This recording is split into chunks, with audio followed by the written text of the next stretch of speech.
What happens when a crown is placed on the head of a teenager in the middle of a revolution? Vienna burns, the empire crumbles, and into the chaos steps a 17-year-old boy, barely out of military academy, tasked with saving one of Europe's oldest dynasties. This is the road to destruction, the world wars. In our Germany series, we saw how Otto von Bismarck forged an empire from war. But across the border, a very different story was unfolding, one of desperation, decay, and a young emperor's burden. Today we rewind to the mid-19th century, before Bismarck, before Wilhelm II, when Austria was still a sprawling, fragile empire ruled by the aging Habsburgs. But 1848 would bring a tidal wave of revolution that swept across Europe, and Franz Josef, barely a man, would be thrown into the eye of the storm.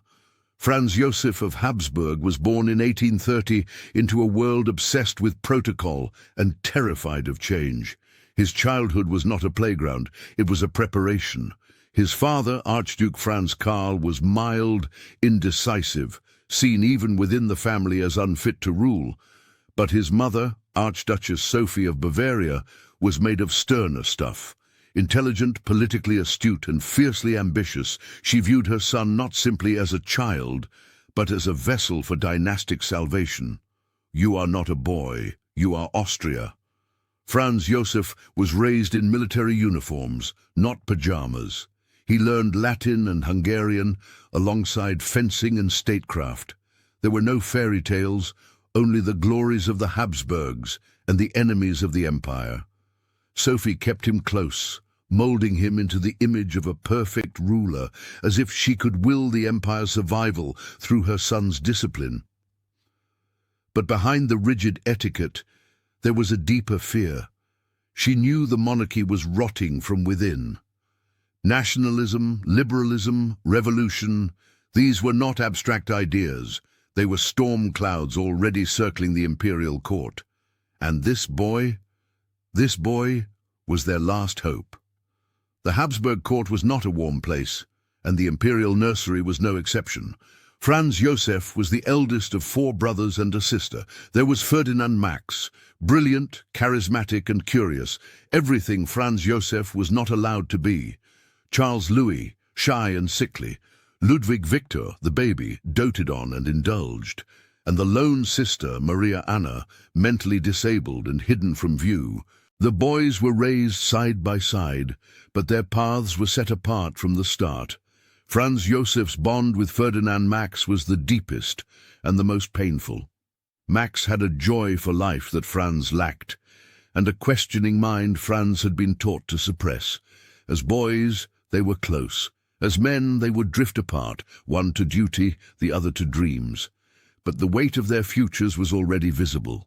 While Ferdinand Max could dream, Franz Josef could only prepare. For one would sail seas, the other would carry an empire. Their father, Archduke Franz Karl, was present, but barely. Withdrawn, weak-willed, and dominated by Sophie, he played no real role in raising his children. Franz Josef would later speak of him with a kind of awkward respect, never affection. To the public, the family was picture-perfect. In reality, it was fractured. The boys were raised as princes, but separately.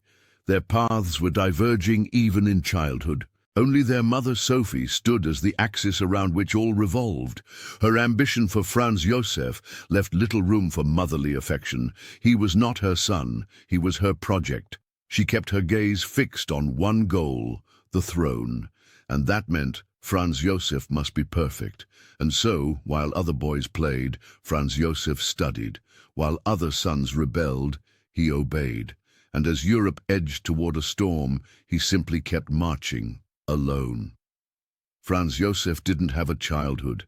He had a curriculum. Every hour of every day was dictated by a strict schedule: languages, law, diplomacy, religion, and always military training. His tutors, hand-picked by Sophie, were often grizzled veterans, men shaped by war and obsessed with discipline. They instilled in him a vision of monarchy forged not by love, but by command. By the age of 13, he wore a uniform more often than casual dress. He saluted more than he smiled. Yet behind the drills and doctrines was a boy who was, at times, painfully lonely. His siblings came and went. His father, Franz, remained distant and passive, but Sophie loomed over everything, the empress in all but title. She whispered of duty and destiny, never of affection. Beyond the palace gates, the world was changing. The Industrial Revolution accelerated discontent. Intellectuals, liberals, students, they all began to whisper the same question: why should an empire of dozens of peoples be ruled by one ancient house? Franz Josef didn't yet grasp it, but the 1840s were not just his formative years. They were the empire's final calm before the storm. While Franz Josef drilled, read and obeyed, the world around him cracked open. Across the empire, things were changing. Too fast for Vienna, too slow for the people. The Industrial Revolution had come late to Austria, and unevenly. In the cities, factories rose. Smoke filled the air. A new working class grew restless, overworked, underpaid, unheard. In the countryside, poverty remained frozen in time. Serfdom had only recently ended. Peasants toiled on land they didn't own. They saw little reason to love the empire or those who ruled it. But worse than poverty was identity. Austria was a prison of nations. Germans, Hungarians, Czechs, Italians, Croats, Poles and more, all ruled by a distant court that demanded obedience, not understanding. In Hungary, calls for autonomy echoed louder every month. In Lombardy and Venice, Italian nationalists dreamed of freedom. And across the empire, liberal intellectuals whispered of constitutions, parliaments and press freedom, heresy to Metternich's world. To Franz Josef, still just a boy in uniform, the empire seemed eternal. But the old order, Metternich's order, was rotting beneath its golden facade, and somewhere deep inside he must have felt it. A storm was coming. In early 1848, the world Franz Josef had been groomed to serve, a world of divine right, rigid order, and noble duty, came crashing down. It began in February, in Paris.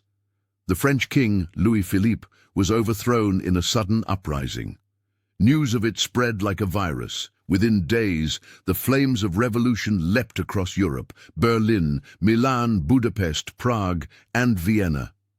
For a century, the Habsburg monarchy had leaned on one man to hold this chaos at bay: Prince Clemens von Metternich.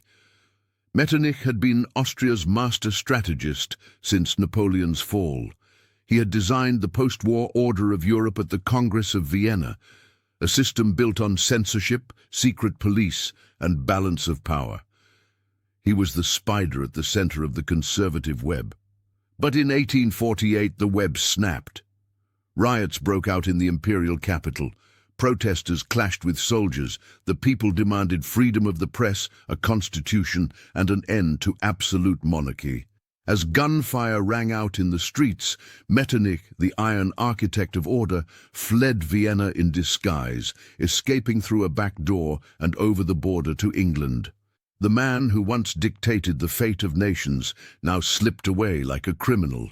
With him went the illusion that the empire could resist change. Emperor Ferdinand I, Franz Josef's uncle, was 65 years old. Plagued by epilepsy and developmental delays, he had never been a true ruler. Decisions were made in his name, but never by him. In private, Franz Josef referred to him as Uncle Ferdi, with something like pity. When the empire demanded leadership, Ferdinand could offer none. His ministers panicked, his wife wept, the court fractured. It was Franz Josef's mother, Sophie, who took command. She gathered allies among the army, courtiers and conservative nobles, and in December of 1848 the impossible became inevitable. On December 2nd, Ferdinand abdicated the throne.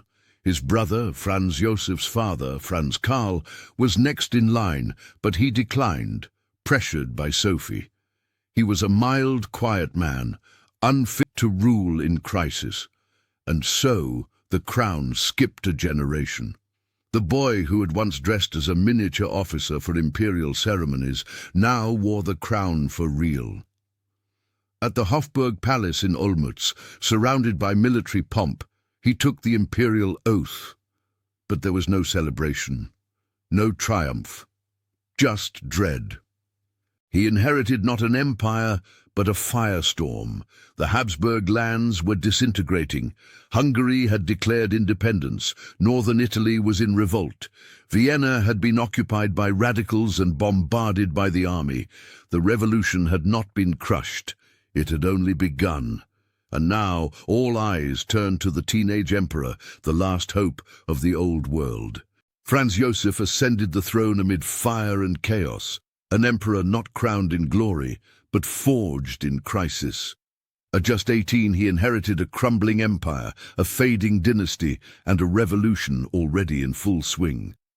The boy emperor now faced the impossible task of restoring order to a realm on the brink of collapse. In the next video, we will explore how Franz Josef faced down the revolutions of 1848, the brutal military campaigns launched to restore Habsburg authority, and the alliances that would shape his rule for decades to come. This was not just about survival. It was the beginning of an emperor's transformation from uncertain heir to symbol of imperial endurance. If you enjoyed this video and want to see how Austria clawed its way back from the edge, be sure to like, subscribe, and hit the bell icon so you don't miss what comes next.